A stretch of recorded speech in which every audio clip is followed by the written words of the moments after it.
Bon, déjà, je rappelle de façon générale que quand on étudie un problème, quand on veut étudier un mouvement en mécanique, on peut l'étudier de deux façons. Soit on utilise la deuxième loi de Newton, soit on utilise l'approche énergétique, donc c'est ce qu'on va faire ici. Suivant les informations qu'on va obtenir du système, on peut les obtenir de façon plus simple et plus rapide avec l'approche énergétique. Bon, pas dans tous les cas, mais par exemple ici on veut déterminer quelle est la vitesse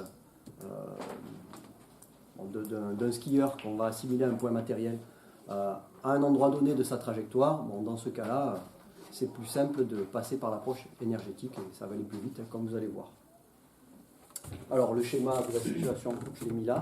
Avant de commencer, bon, les notions qu'il faut avoir en tête et que vous devez connaître par cœur pour l'approche énergétique, ben, c'est déjà quelle est l'expression de l'énergie mécanique et quelle est l'expression de l'énergie cinétique. Ben, ça, c'est des relations que vous devez connaître sans hésitation. Et bon, ça se limite à ça en terminale. Alors, pour l'énergie mécanique, c'est quoi? EM égale EC plus E. Voilà, de façon générale, l'énergie cinétique plus les énergies potentielles. S'il y en a plusieurs, ben c'est la somme de toutes ces énergies potentielles. Et l'énergie cinétique, la relation que vous avez vue jusqu'à présent, c'est 1 demi de M fois V au carré. Voilà, ça, il faut le connaître vraiment par cœur. Hein. Il faut donner ça spontanément, sans hésitation. Bon, ok, on commence. Bon, on vous donne quelques indications. L'altitude des points A et B, l'angle, je ne l'ai pas représenté, je le place ici. L'angle que fait la direction de la piste avec l'horizontale, on le note θ, on vous donne sa valeur, 12 degrés. Et on vous dit que le skieur s'élance au point A avec une vitesse initiale de 2 km/h. Et on considère que tous les frottements avec l'air et la neige sont négligeables. Alors première question, faire le bilan des forces extérieures s'exerçant sur le skieur et indiquer leur direction et leur sens. Alors qu'est-ce que vous voyez comme force qui s'exerce sur le skieur? Il s'élance du point A et il va vers le point B. Alors, son poids. Bon, là tout le monde est d'accord. On va y aller une force à la fois. Alors, le poids. Vecteur P.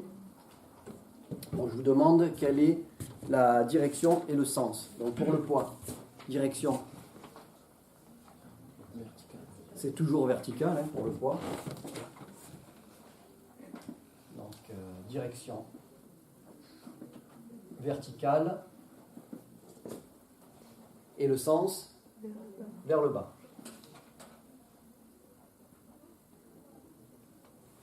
Ok pour celle-là, ça c'est toujours pareil, pas de difficulté. Est-ce que vous en voyez d'autres? Oui. Alors la pente, le sol, plus précisément, comment on va appeler cette force? Tu es en train de dire que le sol exerce une force sur le skieur, c'est ça? Comment on appelle ce genre de force? Oui. Alors, attention, ça, θ, c'est un angle.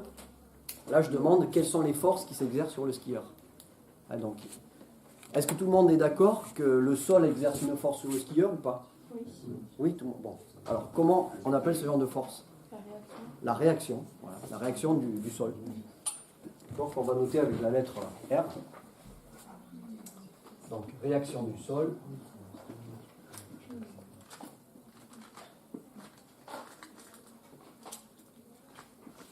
Vecteur R.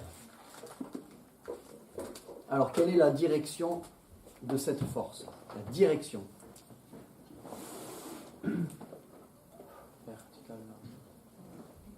Verticale vers le haut. Est-ce que la réaction du support, c'est toujours vertical? Est-ce que c'est ça? Dans beaucoup de situations, ça peut être vertical, mais attention, à la base, la direction de la réaction d'un support, c'est perpendiculaire au support. Et ici, comme le support n'est pas horizontal, ben, elle n'est pas verticale. D'accord? Donc, on va marquer pour être précis que sa direction c'est perpendiculaire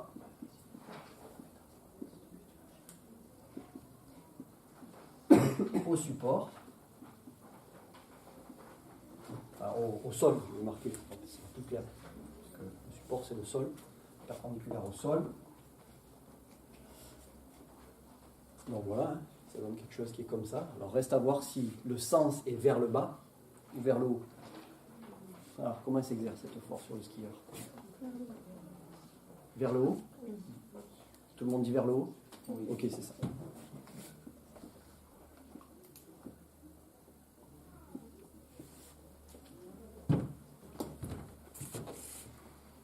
Bon voilà, je ne demande pas spécialement de les représenter, juste indiquer la direction et le sens. Est-ce que vous en voyez d'autres? Non? Bon, éventuellement les frottements, j'ai indiqué qu'ils étaient négligeables, en tout cas dans la première partie, donc ça s'arrête là. Ah. Alors, est-ce que ces deux forces se compensent? C'est ça que tu veux dire? Oui. Est-ce que ces deux forces se compensent? Non. Oui. Le poids, je le représente, il est vertical vers le bas comme ça, et la réaction du support, elle est perpendiculaire au sol, ici, et vers le haut. Donc le sol, sa direction, c'est à peu près ça. Donc perpendiculaire, ça donne ça, et vers le haut, ça donne ça. Est-ce que ces deux forces peuvent se compenser? Voilà, puisqu'il n'y a que ces deux, on a fait le bilan, il n'y a que ces deux. Voilà. Donc là, ces deux forces ne se compensent pas. Si elles ne se compensent pas, ça c'est la première loi de Newton qui dit ça. Qu'est-ce qu'on peut en déduire? Si un objet est soumis à des forces qui ne se compensent pas, alors c'est un peu la réciproque de la première loi de Newton. Si les forces qui agissent sur un objet ne se compensent pas, bon, on va le prendre à l'endroit. Si les forces qui agissent sur un objet se compensent, la première loi elle dit que son centre de gravité est soit immobile, soit en mouvement rectiligne uniforme. Bon voilà, maintenant on prend l'inverse. Si les forces ne se compensent pas, ben, c'est que ça ne peut pas être immobile ni en mouvement rectiligne uniforme. Et donc c'est forcément en mouvement, puisque ça ne peut pas être immobile, et ce mouvement, ben, ce n'est pas rectiligne uniforme. D'accord? Et donc voilà ce que je peux déduire de ça. Bon, c'est pas demandé là, mais ça ne fait pas de mal de le rappeler. Ok? Alors, toujours dans la première question, je demande si... qu'est-ce qu'on peut déduire de ces informations-là, sur le bilan des forces, du point de vue énergétique? Alors là, il faut vous rappeler, vous avez le cours sous les yeux, là, ce qu'on a vu hier.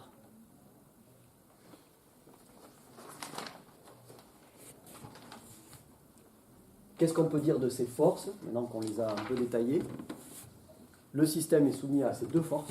Du point de vue énergétique, qu'est-ce que ça a comme conséquence?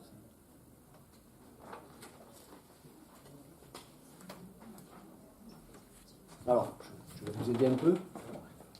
Dans l'aspect énergétique, on parle de quoi? Bon, il y a énergie mécanique, cinétique, ok. Et pour introduire ça là, on a parlé de quoi avant? De travail d'une force. Voilà. Donc alors, qu'est-ce qu'on peut dire du travail de ces forces?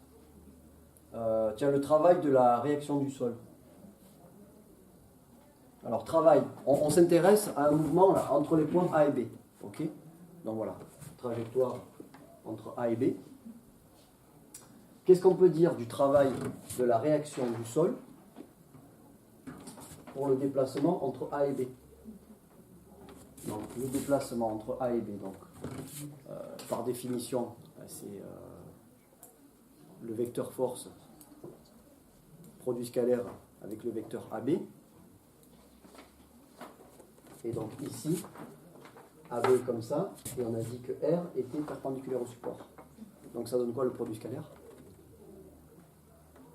Si les deux vecteurs sont perpendiculaires, le produit scalaire, ça fait 0. Donc on dit que la force la réaction du sol ne travaille pas. D'accord? Son travail, ça fait 0. Bon, ok. Là, il n'y a pas de travail. Pour le poids, qu'est-ce qu'on a dit du poids hier? C'est une force qui a quelque chose de particulier, le poids.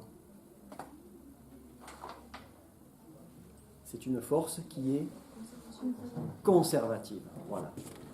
Donc, ce qui veut dire que le travail du poids, entre deux points quelconques de la trajectoire, ça ne dépend pas du chemin suivi, enfin, de points quelconques, ça ne dépend pas de la trajectoire suivie entre ces deux points, ce travail du poids.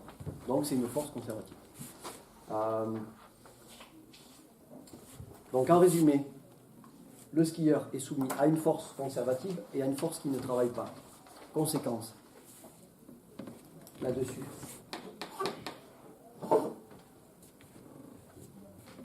Ça, c'est ce qu'on a vu hier. Là, on a dit que lorsqu'un système était soumis qu'à des forces conservatives ou à des forces qui ne travaillent pas, alors dans ce cas, l'énergie mécanique,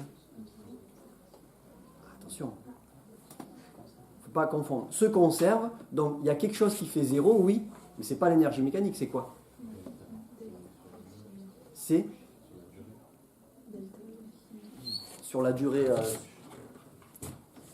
on va dire sa variation. Sa variation au cours du temps est nulle, puisqu'elle est constante, sa variation au cours du temps est nulle. Attention de ne pas confondre EM égale 0 et delta EM égale 0, hein, c'est pas pareil. Donc EM égale constante, ce qui est équivalent de dire delta EM égale 0. Okay, ben voilà, on est dans ce cas ici. On a un système qui est soumis à une force conservative, à une force qui ne travaille pas, donc on peut dire que son énergie mécanique est constante. Ouais, je le note ici. Alors, le skieur, c'est mon système, est soumis à une force conservative, entre parenthèses, je mixais le poids, et à une force qui ne travaille pas.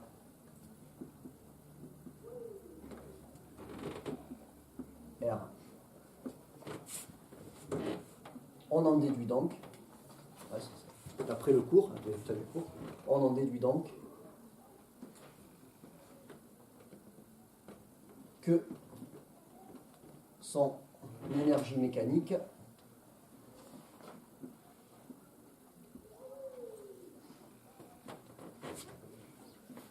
reste constante.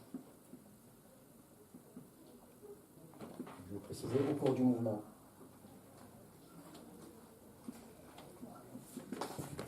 D'accord ?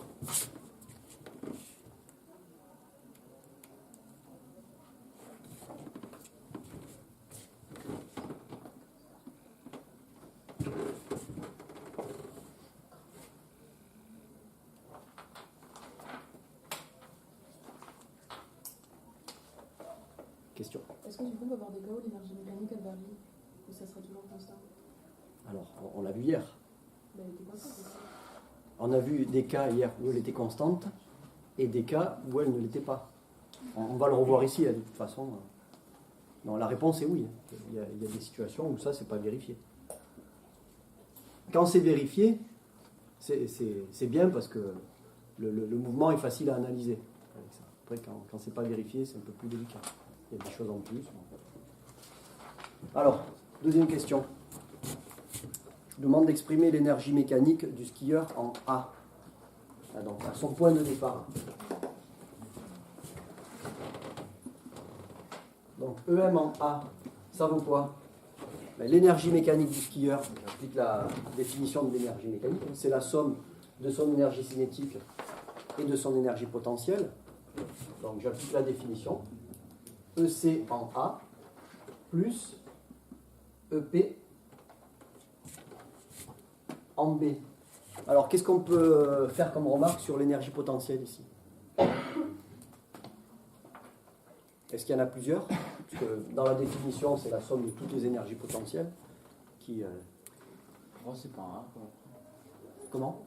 3 P, c'est pas un A. Alors, mais j'ai pas fini d'écrire. Je demande juste quelle remarque on peut faire sur l'énergie potentielle dans ce cas. Est-ce qu'il y en a plusieurs? Le skieur est soumis uniquement à son poids et à la réaction du sol. La réaction du sol, pas de travail. Donc il reste que, comme travail, il reste que le travail du poids. Et on a dit que le poids était une force conservative, donc à laquelle on peut associer une énergie potentielle qui s'appelle l'énergie potentielle de pesanteur. Donc là, en fait, EP se réduit à EPP ici. D'accord? Voilà. Donc en A. Là, je précise ici, c'est EPP. D'accord? Vous avez compris ce que je voulais dire? Non. Donc ça, c'est la relation générale. Hein. On définit l'énergie mécanique par la somme de son énergie cinétique et de toutes les énergies potentielles. Or, ici, des énergies potentielles, il n'y en a qu'une, puisqu'il est soumis qu'à son poids. Et hier, on a montré qu'au poids correspondait une énergie potentielle qu'on appelle l'énergie potentielle de pesanteur. Donc, dans ce cas ici, le terme EP, il se réduit juste à énergie potentielle de pesanteur. C'est tout. Ok? Bon, je vous ai dit que cette année, vous n'aurez que celle-là, de toute façon.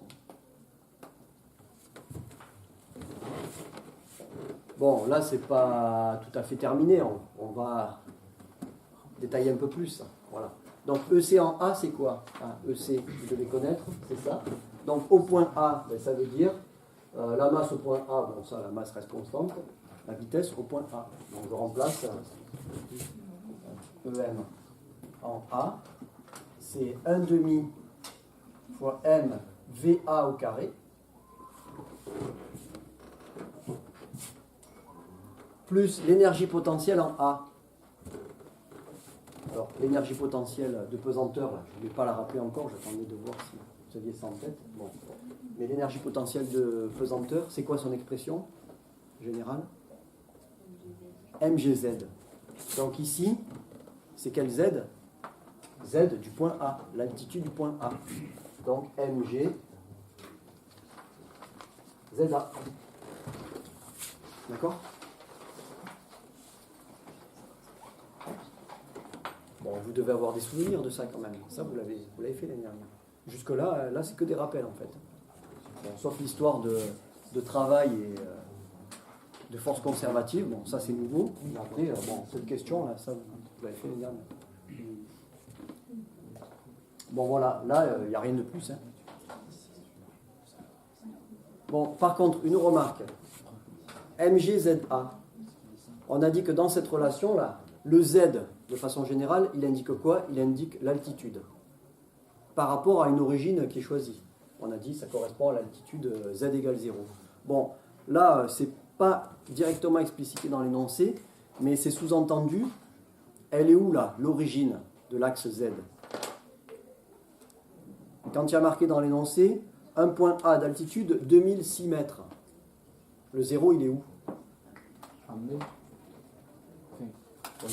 Moi je lis, et un point B d'altitude, 1996 mètres. On est monté de 10 mètres, il n'y a que 10 d'altitude. Alors, attention, 10 mètres, c'est la différence d'altitude. Oui.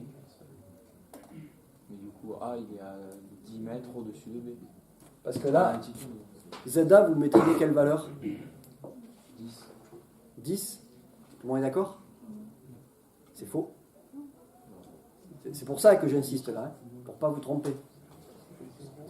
Quand on marque MGZ comme ça,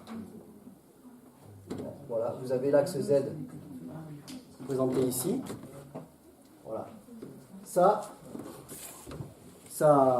implique que l'énergie potentielle, on choisit d'avoir la valeur 0 pour cette énergie potentielle quand Z égale 0. Donc si je prends Z égale 0 ici, ça veut dire que je considérais que si l'objet est en ce point-là, il n'a pas d'énergie potentielle. Ça veut dire ça. D'accord? Bon, dans l'énoncé ici, ce n'est pas explicitement indiqué où est le 0 de l'axe Z. Pas explicitement, mais implicitement, c'est indiqué. C'est quelque chose qu'on utilise dans la vie courante. Quand on dit à Villefranche, on est à 300 mètres d'altitude. Comme là, on dit le point A, il est à 2006 mètres d'altitude. C'est pareil. 300 mètres d'altitude, ouais, mais c'est 300 mètres par rapport à quoi? Ben voilà, le niveau de la mer. Donc en fait, le 0 là, il n'est pas indiqué explicitement, mais ça correspond au niveau de la mer. D'accord? Donc quand vous mettez ZA ici, il ne faut pas mettre 10 mètres. Hein. ZA, c'est 2006. Et ZB, c'est 1996. D'accord? Et la différence ZA moins ZB, la différence d'altitude, hein, entre ça et ça fait 10 mètres. Ok?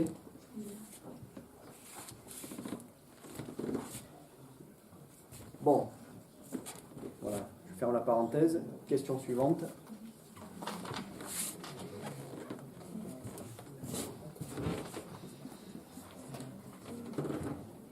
Alors là, ça va se compliquer un peu entre guillemets, c'est-à-dire qu'il va falloir faire un peu plus de calcul. En expliquant le raisonnement, exprimer la vitesse VB.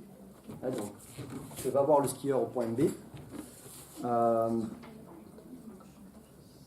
Voilà, c'est tout. Et ensuite la calculer. Donc d'abord l'expression littérale et ensuite le calcul. Oui. VA vaut 0 là. Alors est-ce que VA vaut 0 dans l'énoncé? C'est pour ça que je vous ai dit, imprégnez-vous de l'énoncé, des données, de la situation, des questions. VA égale 2,0 km/h. Donc ça veut dire que le skieur, il s'élance comment là? Pour prendre son élan, il pourrait être arrêté et puis il se laisse aller et il part comme ça. Vitesse initiale nulle. C'est ce que tu étais en train de dire. D'accord? Or moi je vous dis, il s'élance avec une vitesse initiale de 2 km/h. Comment il fait ça? Comment vous faites ça? Il est parti, après le temps, quand il est passé devant un pont. Il a poussé avec les bâtons. Ben voilà, il a poussé avec les bâtons. Non mais comme il n'a jamais fait de ski, il ne sait pas, il faut l'expliquer.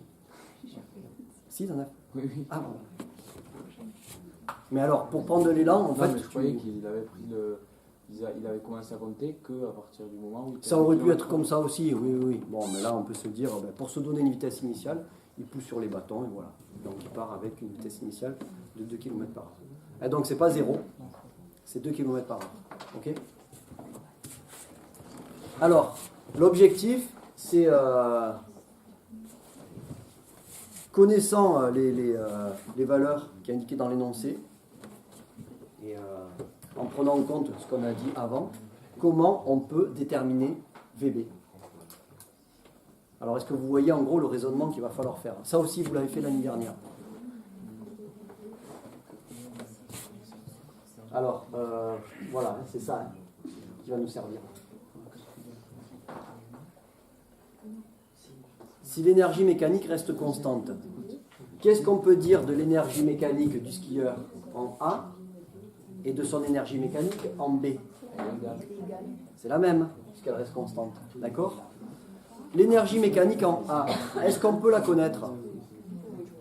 La masse, on l'a. La vitesse au point A, on l'a. Ça, c'est bon. G, je l'ai donné à la fin. Et l'altitude du point A, on l'a. Donc, en fait, l'énergie mécanique en A, on la connaît. On pourrait la calculer. On ne va pas le faire directement. Hein. On pourrait le faire. L'énergie mécanique en B, ça serait quoi? 1 demi M VB carré. Alors VB, c'est ce qu'on veut calculer. Donc ça serait l'inconnu. Et ensuite, il y aurait ici MG ZB. Donc M, on connaît. Et ZB, on connaît aussi.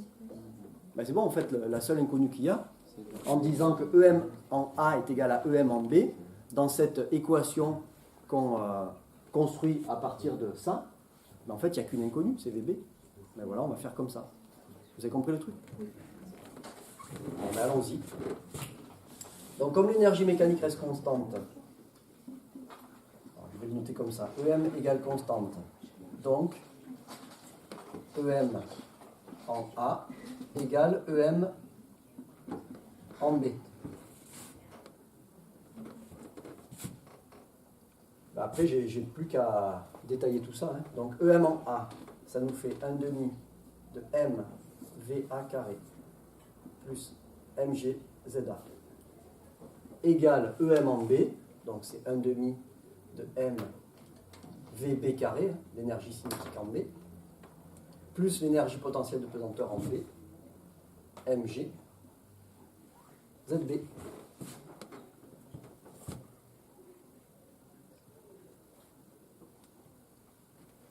Bon, déjà, on va faire une simplification rapide, là. Vous me dites quoi?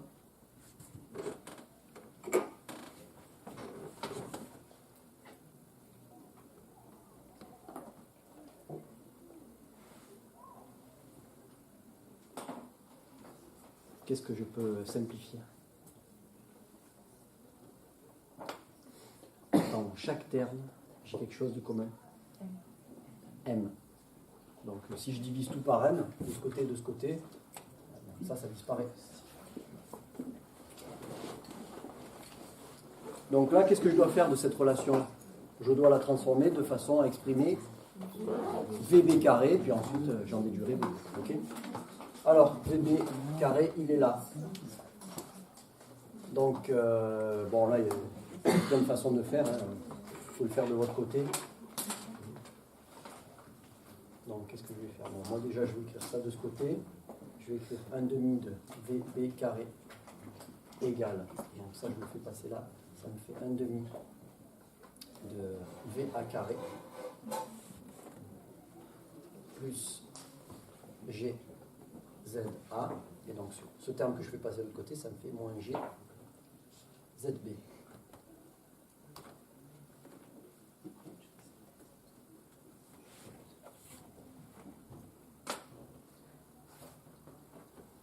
Voilà. Vous êtes d'accord?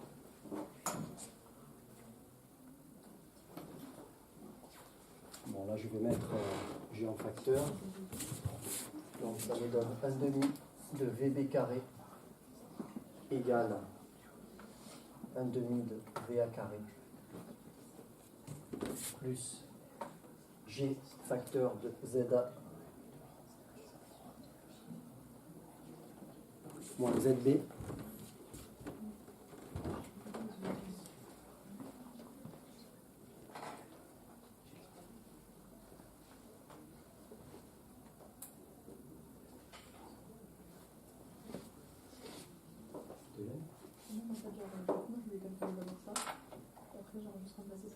Oui, on a dit qu'on pouvait faire ça. Là, volontairement, je fais ça pour vous entraîner au calcul littéral. Puis bon, comme c'est comme ça qu'on fait habituellement. Alors, c'est pas fini. Qu'est-ce qu'on peut faire là? On peut multiplier par 2 de ce côté et de ce côté, comme ça. On enlève le 1 demi. Ça me donne VB carré égale 2 fois ça, ça fait VA carré plus 2 fois G ZA moins ZB. Voilà. Et VB, je l'obtiens. Alors, dans le devoir, il y en a qui m'avait mis là, ah, comme il y a un carré, ça fait une équation du second degré. Bon, c'est le même cas qu'ici. Hein. Est-ce qu'on va se casser la tête avec ça? Non, on a VB carré qui est égal à quelque chose, et nous on veut VB. VB, il apparaît nulle part ailleurs. Hein. Il est que au carré, c'est tout. Donc en fait, VB, ça va être la racine carrée de tout ça. Il ne faut pas se casser la tête. Bon alors, mathématiquement, c'est toujours pareil, il y a 2 solutions. C'est plus ou moins racine carrée de tout ça, VA carré, plus 2G ZA moins ZB. Mathématiquement, il y a 2 solutions. Mais physiquement, ça veut dire qu'il y aura une solution positive et une solution négative. Le VB qui est ici, c'est vraiment la valeur de la vitesse. Donc une valeur de vitesse, c'est que positif. Une coordonnée du vecteur vitesse, ça peut être négatif, mais là, VB, ce n'est pas une coordonnée. Donc il n'y a que la solution positive qui a du sens physiquement, donc on retient que ça. Ok ? Bon, voilà. Deuxième partie de la question, calculer cette vitesse. Alors, on va le faire, parce qu'il y a des choses auxquelles il faut faire attention, notamment les unités. Donc, ça donne quoi? Alors, vous mettriez quoi? Racine numériquement. Oui. On peut faire passer le VA à gauche. Quand c'était comme ça, oui, on pouvait. Mais maintenant qu'il est sous la racine, on ne peut plus. Mais dans le carré, l'enlever, vu que c'est sur la racine, il va mettre juste un doigt. Ah, d'accord. Donc tu voudrais mettre VA, comme ça, racine, c'est ça? Et ensuite tu mets quoi? Tu mets 2G, ZA, ZB. Comme ça? Plus, non? Mais je mets un plus avant la racine. Tu mets un plus? Avant la racine. Ah, d'accord. Donc tu fais ça. VA plus ça. pensez quoi de ça? Ça marche. On va le vérifier rapidement. Hein. Ça veut dire que si je prends... allez, on va dire que 25, c'est 16 plus 9. Donc 5, c'est racine de 16 plus 9. Ok? Donc là, si je suis ton raisonnement, en fait, j'écris ça. Je prends la racine carrée de 16, donc je mets 4. C'est ça que je veux dire? Plus racine de ce qui reste là, 9. Bon, vous savez que racine de 9, ça fait 3.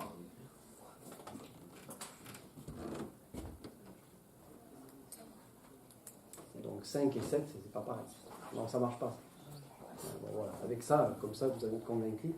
Attention, hein, la racine carrée, on ne peut pas la couper quand il y a des signes plus ou moins. Un produit, oui. Un quotient, oui. On peut séparer la racine s'il y a un produit ou un quotient. Mais s'il y a des signes plus ou moins, on ne peut pas. Hein. Là, je ne peux pas dire que ça, en gros, ce que tu as dit, c'est ça. Racine de VA carré plus ça, le tout. Tu as dit que c'était racine de VA carré plus racine de ça. Ça, c'est faux. D'accord? Voilà, donc ça, c'est pas bon. Mais voilà, c'est bien de le dire, parce que c'est comme ça qu'on met on fait le point sur des choses, des erreurs que vous pouvez faire, et puis comme ça, voilà, on l'a dit, vous ne la faites plus. Hein. Donc voilà, n'ayez pas peur de poser des questions. Alors, numériquement, pour calculer ça, là je suis obligé de mettre la racine de tout ce qu'il y a dessous, là je ne peux pas simplifier davantage. Alors pour VA, je mets quoi? Il faut voir les unités là. Bon, pour Z, je vais utiliser quoi comme unité? Dans l'énoncé, il y a des mètres, mais est-ce que c'est ça qu'on va utiliser? Non. G étant mètres par seconde carré. Donc ça donnerait ça quelque chose qui est en mètres par seconde, ce terme-là. Ok? Donc ça veut dire que VA, il faut que je le mette en quoi? Voilà. Dans l'énoncé, il est donné en km par heure. Donc attention de ne pas mettre 2 au carré. Hein. Là, ça ne serait pas bon. Ok, vous avez compris? Donc ça, si je prends des mètres et là des mètres par seconde carré, VA, il faut forcément que je le convertisse en mètres par seconde. Et pour faire ça, on fait quoi? Des kilomètres heure en mètres par seconde. Divisé. Donc 2,0 km par heure divisé par 3,6 et donc le tout au carré.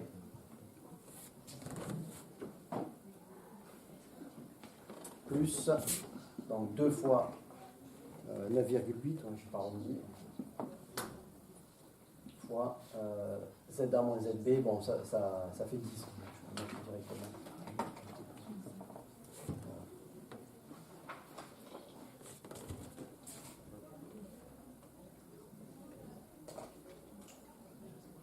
Voilà, et si je fais ce calcul, hein, avec les bonnes unités, ça me donne VB égale 14 mètres par seconde. En kilomètre heure, pour avoir un ordre d'idée, ça fait 50, je crois. 50,4, bon, 50 km par heure.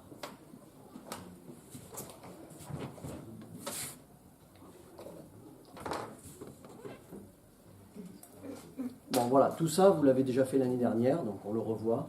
Oui. Pourquoi le 10 est entre parenthèses? C'était pour dire que ce qu'il y a dans la parenthèse, là, je ne marque pas explicitement 2006 moins 1996, j'ai marqué directement que ça faisait 10. J'ai laissé la parenthèse pour dire que ça correspond à ce qu'il y a à l'intérieur de 10. Mais évidemment, on n'est pas obligé de le mettre. Hein. Bon alors, est-ce que jusque-là, tout va bien?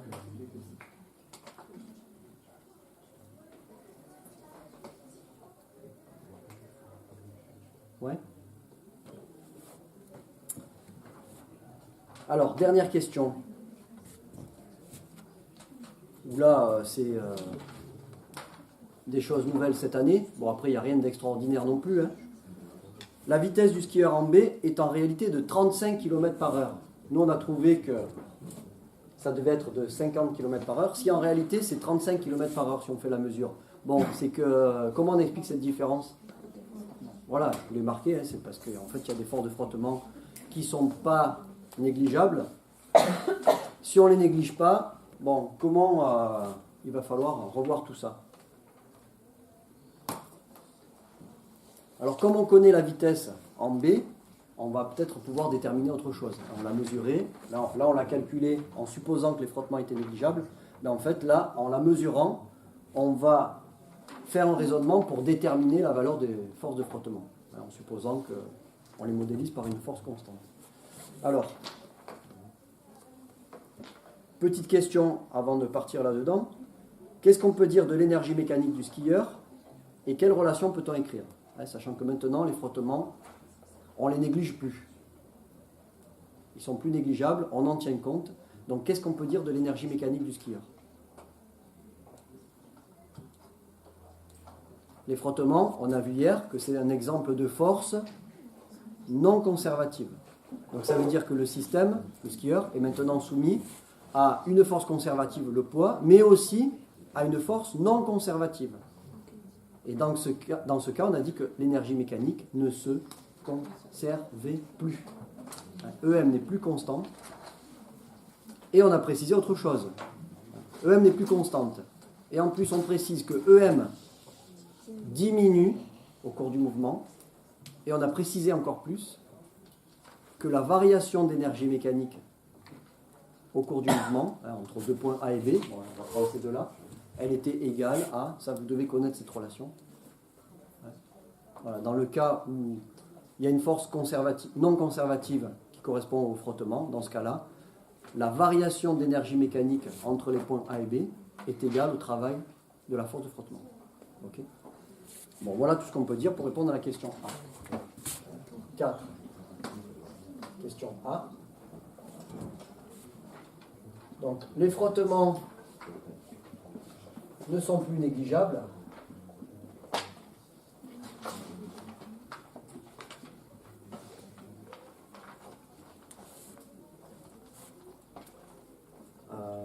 Donc, l'énergie mécanique ne se conserve plus, elle diminue.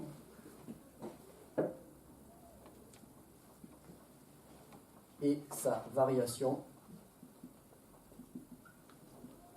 est, donc on a tout ça comme ça, delta EM égale travail entre A et B. Bon, comme ici il n'y a que les forces de frottement, on a dit que dans ce cas, delta EM était égal au travail des forces de frottement, que j'ai noté avec la lettre petit f.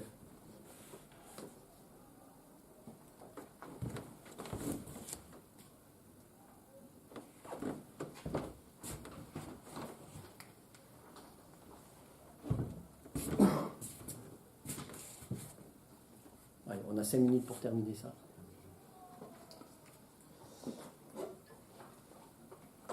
Alors, comment il faut faire là, pour déterminer la valeur des forces de frottement qu'on va supposer constantes? Le travail des forces de frottement, quand on les modélise par une force constante, on a dit qu'on pouvait utiliser la relation W de F égale F scalaire AB. Et donc, on avait trouvé, je le mets à côté ici, ça fait quoi? Puisqu'on les suppose constants, ça fait moins F fois AB.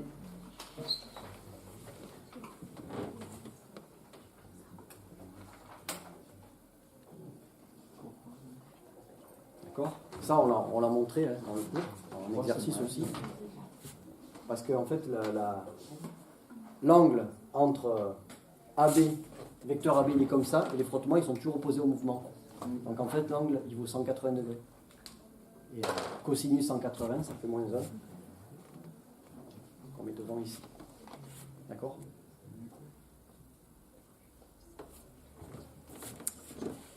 Alors, donc ce qu'il faut faire là, pour déterminer F, ben, en fait, il faut connaître delta EM. Est-ce qu'on peut le connaître? On va le marquer comme ça là. On a delta EM qui est égal à EM en B moins EM en A. Delta EM, c'est EM au point final moins EM au point initial. Hein. Notation delta, c'est toujours ça, vous vous rappelez? Donc ça fait ça. Ben, ça fait donc 1 demi de M VB carré plus, alors je vais mettre des parenthèses, M G ZB. Ça c'est EM en B, vous êtes d'accord? Moins EM en A. Ben, EM en A, c'est 1 demi de MVA carré, l'énergie cinétique en A, plus l'énergie potentielle pesanteur en A, MG ZA. Voilà, delta EM, c'est ça en fait. Ok?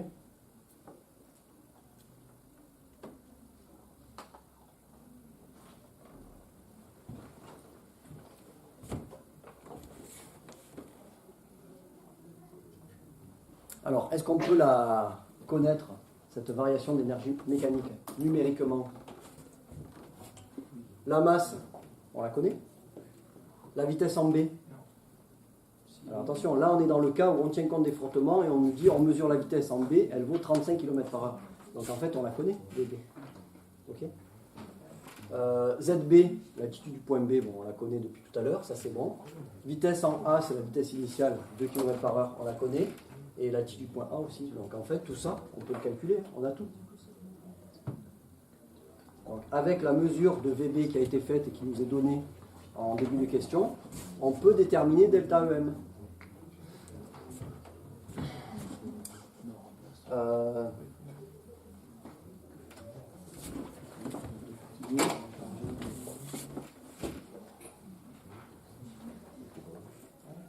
On en déduit.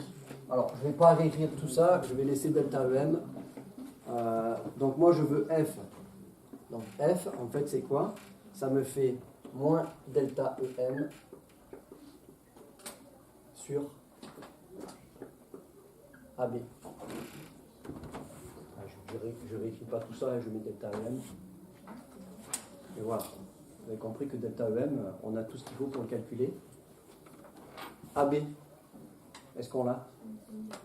La longueur du trajet entre A et B. On l'a pas. Alors, on l'a pas directement. Mais quand vous dites mais si, c'est peut-être qu'on peut le calculer facilement. Comment alors? Grâce à l'angle. Est-ce que l'angle, ça suffit? L'angle est quoi? L'angle, il est là. Comment déterminer cette longueur A et B? Ah bon, là, c'est un peu courbé. Bon, en fait, AB, c'est un segment de droite. Bon, là, vous avez un triangle rectangle, là, vous trouvez ici. Donc, on cherche ça. On connaît cet angle-là. Est-ce qu'on connaît cette longueur-là? Non. Est-ce qu'on connaît cette longueur-là? Oui. Ça correspond à quoi, ça?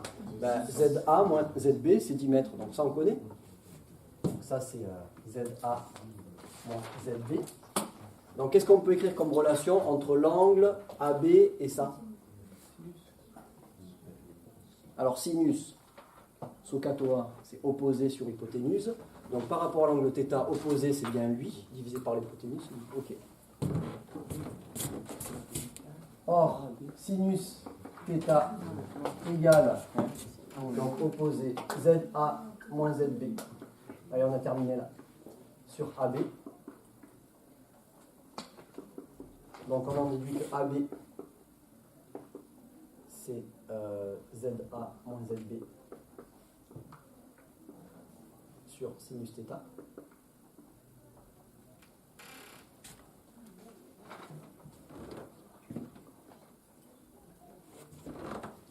Donc ZA et ZB, on les connaît. θ, on le connaît, c'est bon. F égale moins delta EM. Alors, divisé par AB, ça veut dire divisé par ça ou multiplié par l'inverse.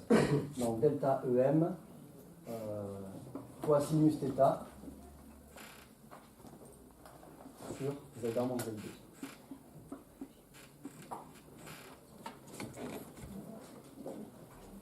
Voilà. Alors je vous laisse faire l'application numérique pour vérifier ça. Entraînez-vous à les faire, les applications numériques, parce que là, c'est des calculs un peu longs. On n'a pas le temps. Et vous devriez trouver une valeur en newton, puisque c'est dans les unités SI, et ça fait 74.